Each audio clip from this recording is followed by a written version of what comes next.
Gerard പിക്കെയെയും Sergio റാമോസിനെയും ഓർമ്മ വരുന്നു. David വില്ലയെയും Fernando ടോറസിനെയും ഓർമ്മ വരുന്നു. സാവിയെയും ഇനിയേസ്റ്റയും വീണ്ടും മനസ്സിലേക്ക് ഇടം പിടിച്ചു തുടങ്ങുന്നു. അതെ, ഇതായിരുന്നു സ്പെയിൻ. ഓരോ കാലഘട്ടത്തിലും ചില കൂട്ടുകെട്ടുകൾ കൊയ്തിറക്കിയ ഒരു രാജ്യം. 2010 ലോക ഫുട്ബോളിൻ്റെ രാജാക്കന്മാരാകുന്ന ആ രാജ്യം ഇങ്ങനെ ഓരോ ട്രയോ രൂപപ്പെടുത്തിയിരുന്നു.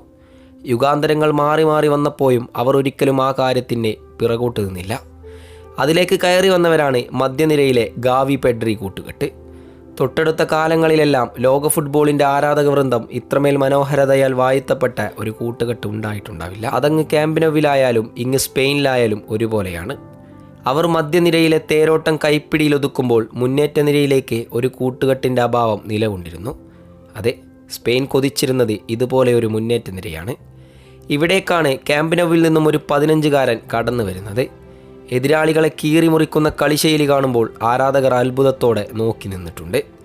ബാർസയുടെ വിങ്ങുകളിലൂടെ അറ്റാക്കിങ്ങിന് കുന്തമുന കൊടുക്കാൻ ആ 15കാരനെ സാവി ഹെർണാണ്ടസ് ഏൽപ്പിച്ചു കൊടുത്തു.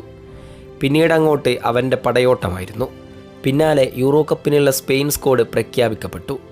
മറ്റൊരു വിങ്ങിൽ ഒരു 19കാരൻ്റെ മുഖം കൂടെ പ്രത്യക്ഷപ്പെടുന്നു. അതെ, നിക്കോ വില്യംസ്.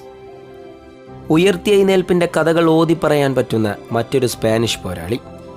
ഇന്നിതാ ഫുട്ബോളിൻ്റെ വേദിയിൽ ഒരു 19കാരനും 15കാരനും കൂടെ യൂറോപ്പിൻ്റെ മൈതാനങ്ങളിൽ കോരിത്തരിപ്പിച്ചുകൊണ്ടിരിക്കുന്നു. അവരെക്കാൾ നല്ല മുന്നേറ്റ നിരക്കാർ ഇന്ന് അസാധ്യമാണ്. ഇക്കഴിഞ്ഞ മത്സരത്തിൽ അവർ വിറപ്പിച്ചത് ലോകത്തിലെ ഏറ്റവും വലിയ ഡിഫൻഡറായ റൂഡിഗറെയും ടീമിനെയുമാണ്.